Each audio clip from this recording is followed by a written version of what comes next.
Hello, moon to moon. It's Britten. Welcome back. Welcome if it's your first time. Thank you for being here. I'm coming in now with the fifth house. We are in our series. We are moving along. I love the way it gets momentum as we go. I like the long-term projects. Yeah, yeah. I like being with time as it carries us across each step. Yeah. Yeah. So, as we build this momentum, so I am building momentum for us to come into the emergence astrology pathway. Yeah, I have been really really sitting with the bigness of this.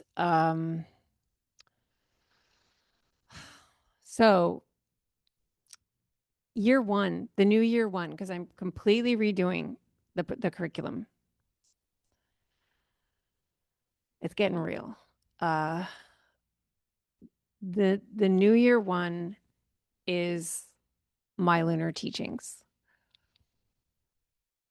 It's it's the big thing. It's the real thing. And if you've been in my world a while, because many of y'all have, you've been witness to a journey of my relationship to these teachings. Um, let me go there. So, as I've shared with you many places here on Moon to Moon, that it was the moon that claimed me first. It was the moon that claimed me first. It was a Capricorn moon, full moon in Capricorn in Cancer season 2017.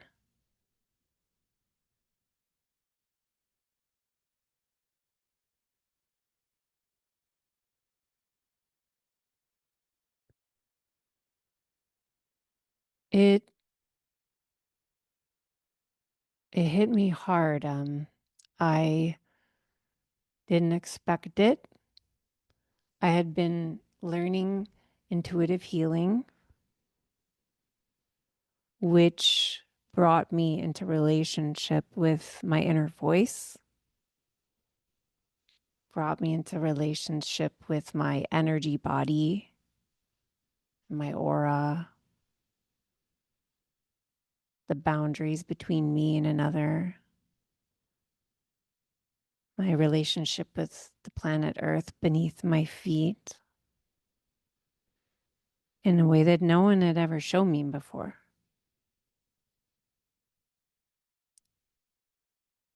I was in a time when I was very open to change, open to becoming. I had been deeply rattled by the election of Donald Trump back then and had found myself really touching base with a rage I had never had the will to tap into. And so I was available. I was available. It's like lesson one, you are available.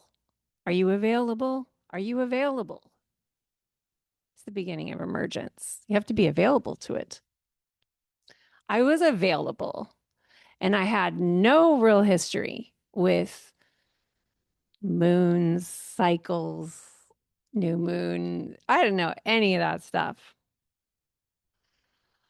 And I just couldn't get over that moon.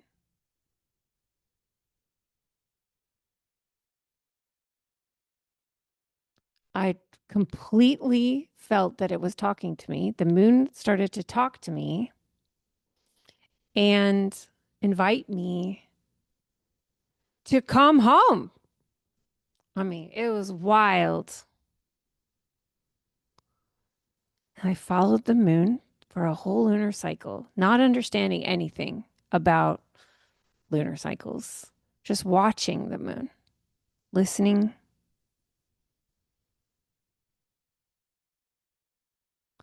It was summer vacation, so I was a little more open out of my schedule.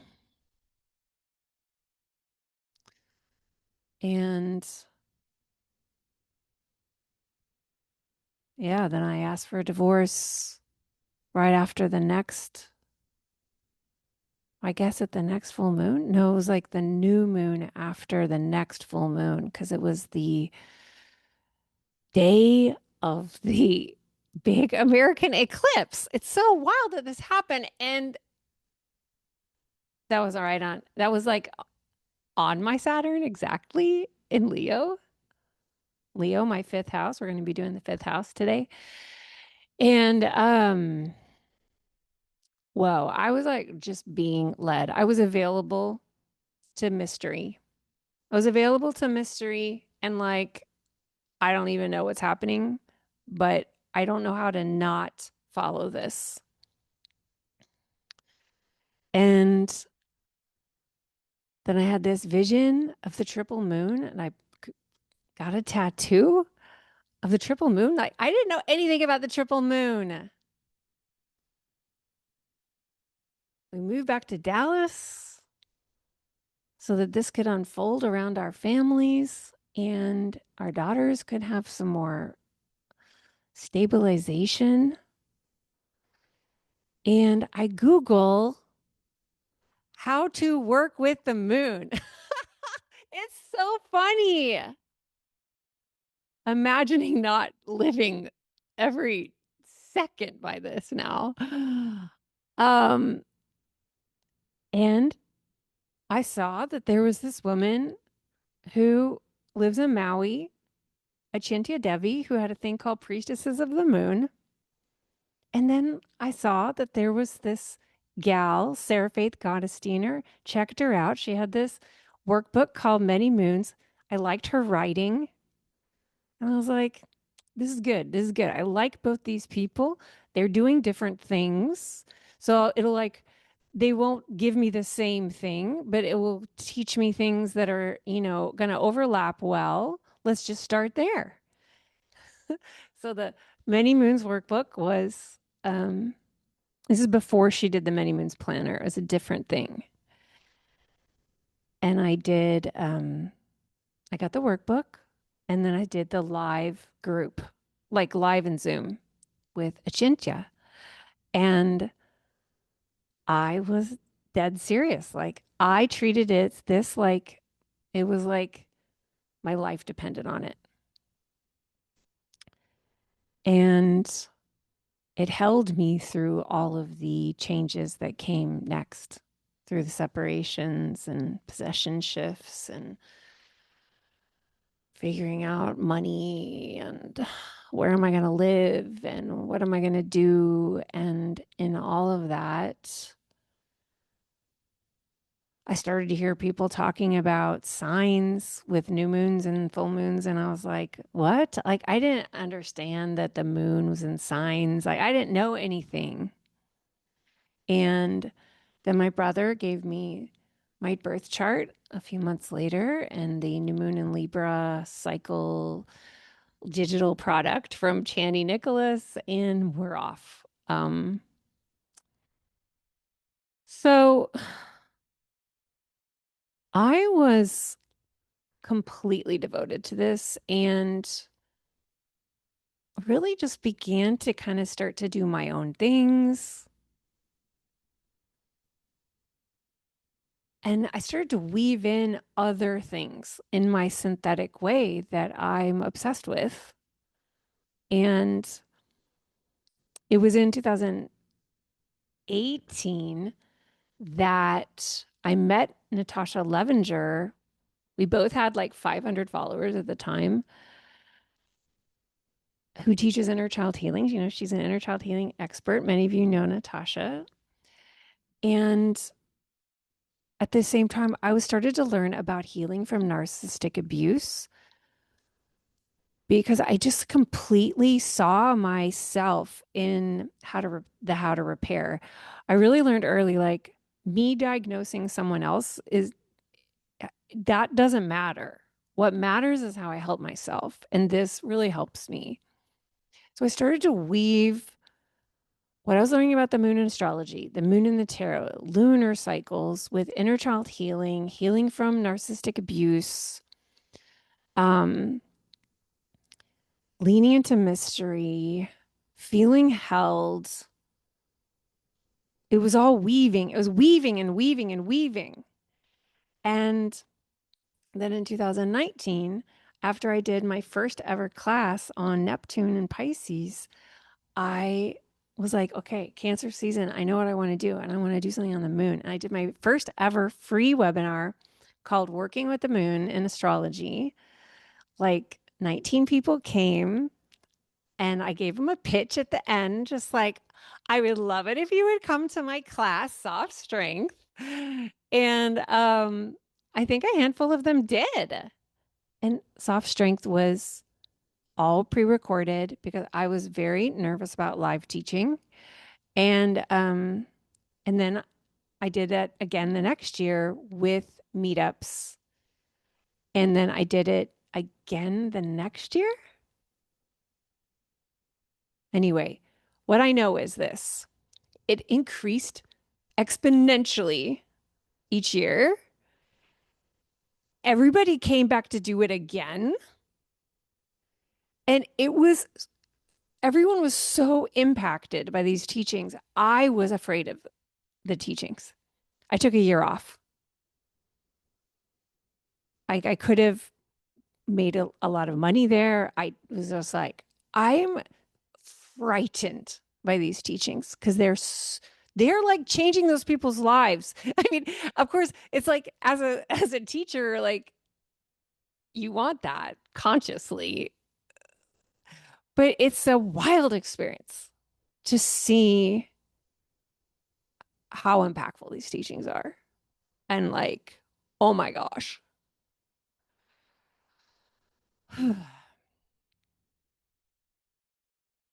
By the time I got to 2023, I really wanted to redo it all in a new brand. And I did it as Moon to Moon, the class. And then I did it again the next year, re-recorded everything again, and really just didn't have very few meetups. But the people who came, I mean, it blasts you wide open. The thing is, the problem of it always was it needed more time always. Because each of my lessons, would only I would cap them at 30 minutes so that they wouldn't be overwhelming and that they would be receivable. But like, oh my God, they're just like so potent. And they were designed around the number three because I had this big download in 2023 about the way of the three.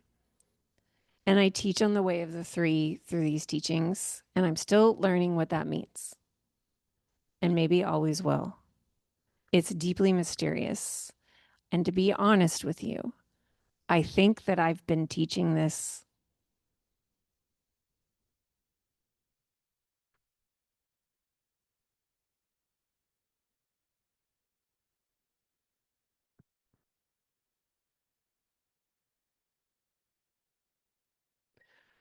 I think that I've been teaching this a very, very long time.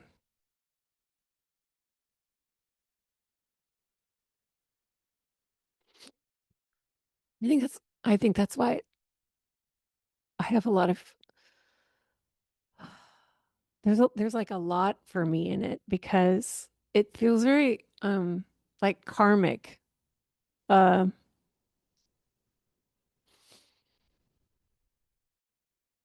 it's very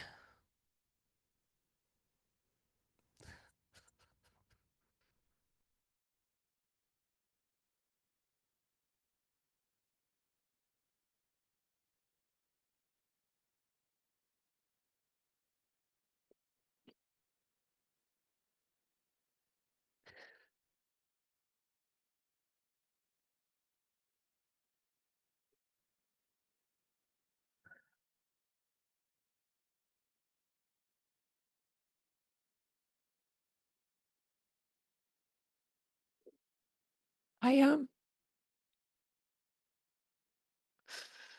yeah, I have a lot of mystery guidance with it.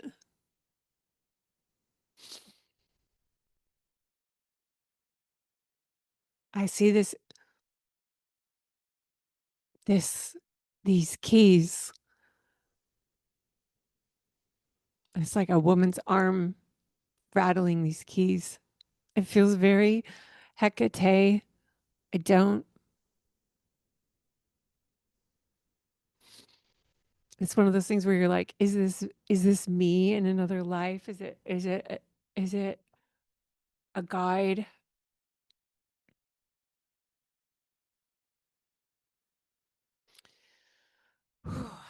So that was unexpected.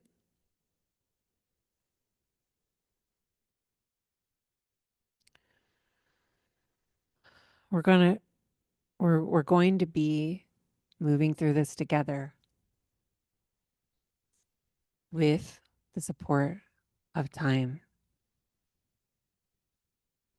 Time holding us in the long drip of the Hermitage teachings, and then the spring. I'm now calling it the fourth season instead of the spring salon because many of my students experience fall in the time of the year that I'm talking about. So we're going to call it the fourth season now. So it's more inclusive. I like the way that sounds. It's kind of like fourth trimester. And I'm mapping out the way of the three curriculum across the three seasons. And uh, the curriculum has three strands. The first strand is the lunar transmissions. These are the gifts. I will speak them. They're meant to be received and tuned into again and again, to roll through you, to be a kind of bath that changes things around in you every time you listen to it differently across time. Each of the three seasons has a different theme. So the lunar transmissions will be toward that theme. Maybe in another episode, I'll share more about the themes. And then the second component of the teachings is intuition, skills building. I'm going to be teaching you how I go in and how I listen and how to receive your own gnosis, which is the thing that no one can take away from you.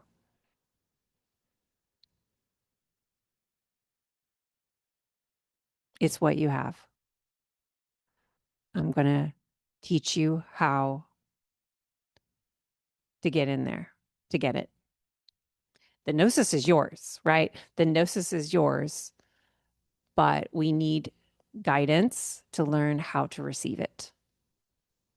And then the third strand is going to be ritual wisdom on the creation of ritual as a containment, as a container, as a house for you to be with yourself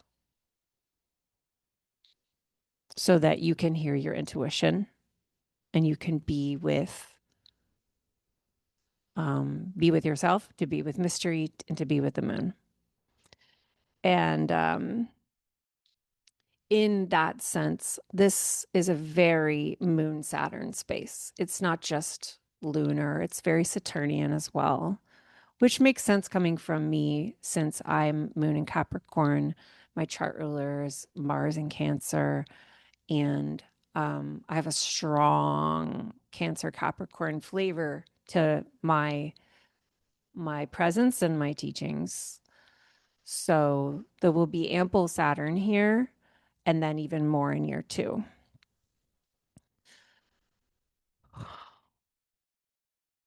So then all of the hermitage, we will have 2 checkpoints a month so that you can create deadlines with yourself to tend to the curriculum, which is, as I said, nothing more than 30 minutes. It's gentle.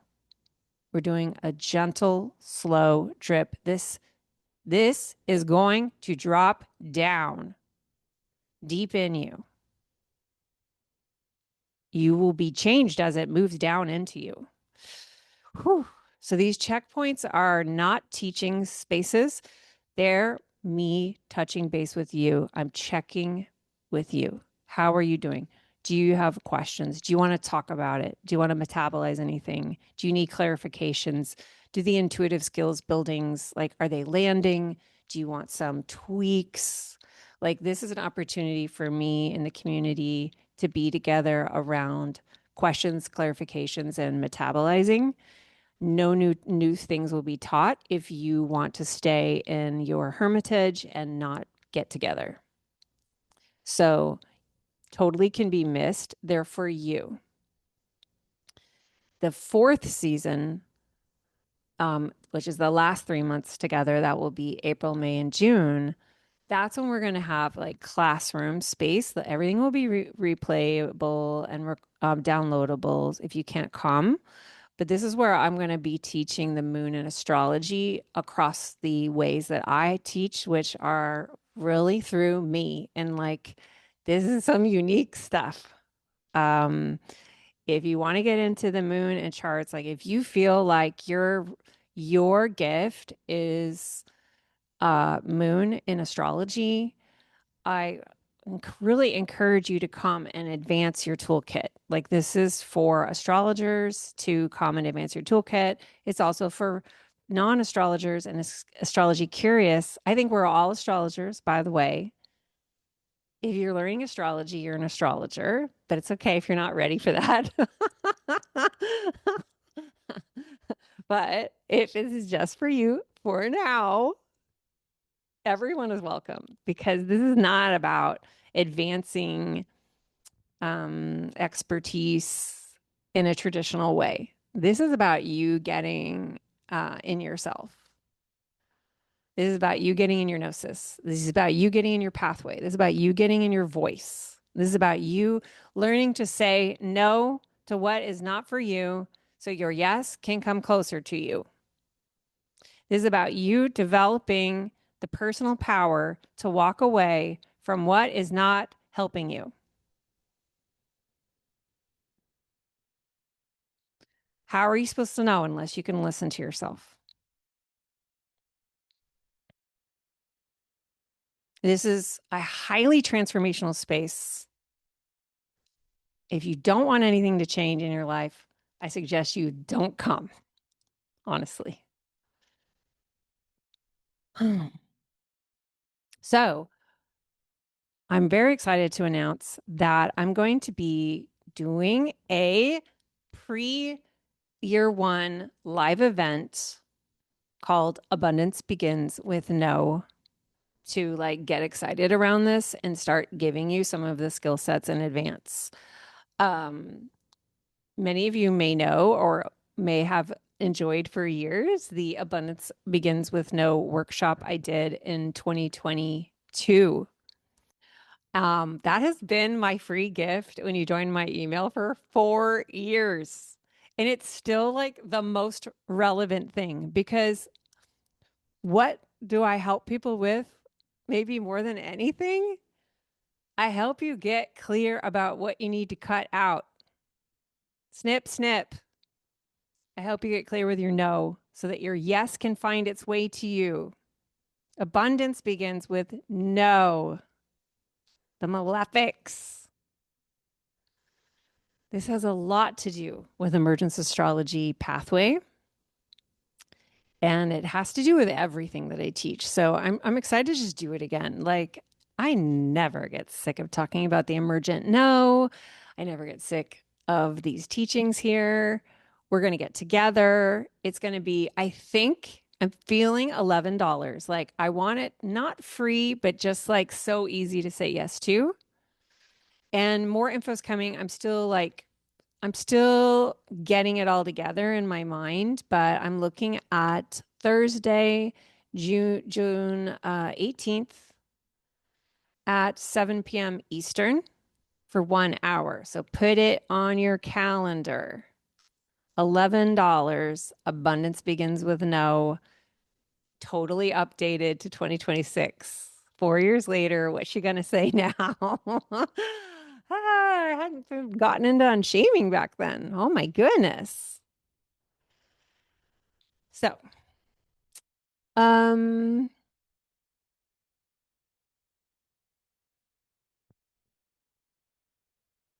well, that sounds like a completion of prelude there is what we got. So, okay. Um,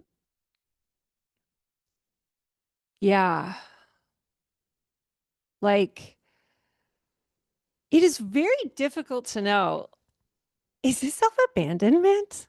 Like when I think back to myself before I was claimed by the moon, is this self-abandonment? I really, I couldn't even tell you. I couldn't tell because I wasn't specific enough in myself. I was afraid to be specific. It's like if I could just work for everyone, then no one will reject me, right? Like I could never be abandoned if I'm good for everyone. And then that brings you into that deep sense inside that something is wrong. You're not quite sure what it is, but I like so many things about my life. Like, what is this feeling? So that really not great feeling is accumulated self-abandonment. And as you can start to identify how it shows up in your human life, where would that be? It would be through the houses. Then you are more likely to commit to awareness, commit to noticing. I commit to noticing this. I commit to being present to this. I commit to not ignoring this. So then, and then in that, you're already doing so much to change the pattern. All right. Um, the fifth house. So the fifth house is a house in which it's like the realm of life that has a lot to do with how energy wants to move through us, like how uh, our essence moves through us out beyond us. So what are the conditions under which this happens? One of them is our essence is passed to biological beings called our children. Because it's literally the house that has to do with children and childbirth, like having children and raising children and like the things that have to do with your kids. But it's more than that. And not everybody has biological children. So let's expand that, right? It also has to do with like hobbies, which is you pouring your energy into what you want to pour it into, not because you're getting paid, but because like you just love this thing. You love flowing your energy into it. You fill that interest, your hobby up with yourself. We associate this house with romance, that sense of like the excitement of sharing your energy with someone and they're sharing it with you and you're filling each other up with getting to know one another, and there's just these flow states that you get into, and it's so fun. So this is the house where Venus rejoices. It's like the fun part of life where we're flowing and we're creating and we're sharing ourselves through our energy that's passing through us and beyond us as our creative children also move on beyond us. And it's also associated with students. So, for my own chart, like for my students are in the fifth house because I am sharing it. It's moving out of me to you. I am moving my energy to I'm giving you my energy. Which is why, to create exchanges is to share energy. This I get your energy from your money and you get my energy from what I'm sharing with you. In a podcast space, the way you would fulfill that exchange is by writing a rating or review. Thank you so much. Thank you for all the new reviews. It makes me so happy. So, how would we self-abandon here, right? How would we self-abandon here? I am in house, and in this house, you know, I know sometimes it's confusing because I'm using the word house to refer to the astrological chart house, but I'm also been using it in terms of self-abandon, like recovering from self-abandonment. Repairing is coming home to the house that you're in, that is you, like building a house that you're in for yourself. And, me in house is meaning like me in myself, but I'm using house in two different ways. So hopefully it's all coming through. But yeah, it feels true to me that one of the big ways that we would self abandon here is to presume that there's nothing for us to generate, that our generative capacity is worthless, that it is unproductive, that it is not of value to self or to others, that we have nothing to impart, that we have nothing to move through us, and to deny ourselves this generosity is, in a way, is self-abandonment, because from my perspective, we're really here to generously share ourselves. We're here to experience being and letting our spirit move through and letting it come out through our projects that we're so fascinated by. Um, we have been taught that these projects, these hobbies, these fascinations, that playing itself is selfish. That, like, what does that have to do with your career? And we will deny the joys of this huge part of ourselves. We like turn off that faucet because we don't believe that we are worthy of that good feeling, that we don't have time for that good feeling. And I think there's huge consequences on our spirit because of this. In astrology, the first, fifth, and ninth house are often referred to as the houses of the spirit or of spirit, because through first, fifth, ninth, and then ninth back to first, we're really moving a central part of ourself into the world and around. And that fifth house, like, it really, things leave our energy leaves us and goes into something generative that we can't even really measure. And when, like, that poem Harlem Langston Hughes, like, whatever happened to a dream deferred, is like, whatever happened to your energy deferred, like, what are the consequences of shutting down that channel and withholding it? Why would we withhold it? We would withhold it because we don't know that anything good can come through us. We might withhold it because we don't believe that we will be supported in its reception. We might, there are all kinds of reasons. why we might withhold our energy from moving through us. And can pretty much guess that they all have something to do with shame. Shame that was indoctrinated into us so that we wouldn't trust ourselves. Trust ourselves in the sovereignty of our creative life.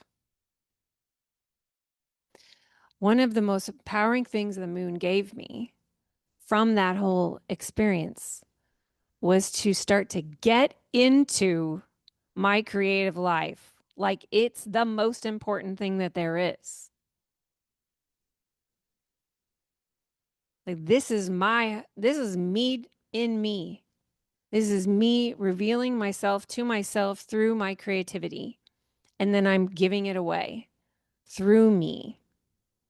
I get to experience the delight of creation, and anything beyond me that is resonant with what I created gets to experience that.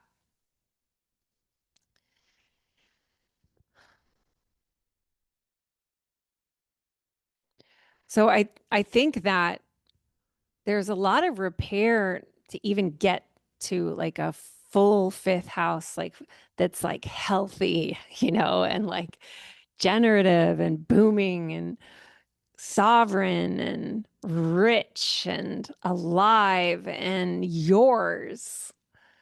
There's a lot to get there often because there's so much shame that's gnarled around our right to it. Um,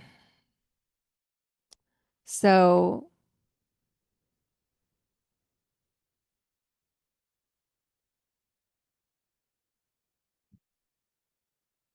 yeah, like it may resonate for you that you could tell or can tell that there can be relationships in your life where you can sense that someone's like jealous of your fifth house life and they don't want you to go there. They want you to give that energy to them. And if they're shaming you and making you feel guilty for your right to a creative life, this becomes profoundly destructive at a soul level. This is for you. And then you give it away. But if you can't create a cauldron for your fifth house for yourself, how will you know what you want to give?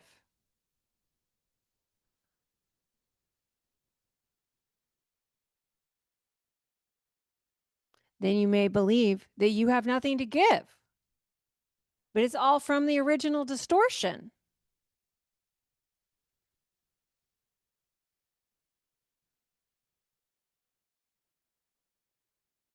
There are so many people walking around who don't believe they're creative. This is an outreach.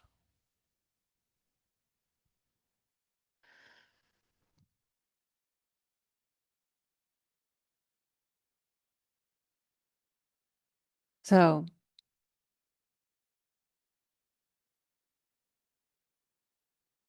yeah, feeling complete, inviting you to feel into that and notice what came up.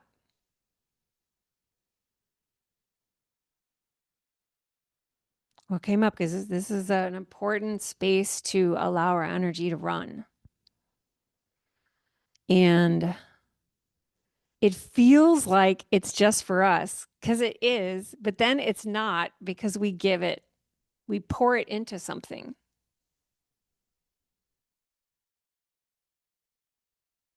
So if you have a job, if you have a partner, if you have a friend that's demanding that you pour everything into them, well, that's self-abandonment if you agree.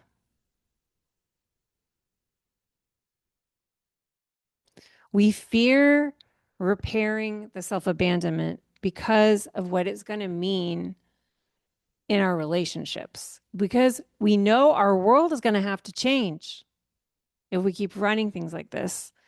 And we are afraid, how am I going to hold the voice in my head that says I'm a bad person for wanting what I want? It is holding yourself through all of that. That is what I am guiding you to learn to do with more self trust, more pleasure, more anchoring, more steadiness with yourself. That's what we're doing. Oh my goodness, it's big, y'all. It's so big. Whew. Thank you so much for being here. I'm enjoying doing this with you, and I look forward to seeing you at the sixth house. If you are loving this series, please share it. Please send one. Please send your favorite one to your friends. Send them to anyone that you think would find these are interesting. Share about it in your stories. Please help me spread the word. Series take time and energy, and I would love for more and more people to find this series now and in the future. All right. Take care, take care, take care, take care. I will see you at the next one.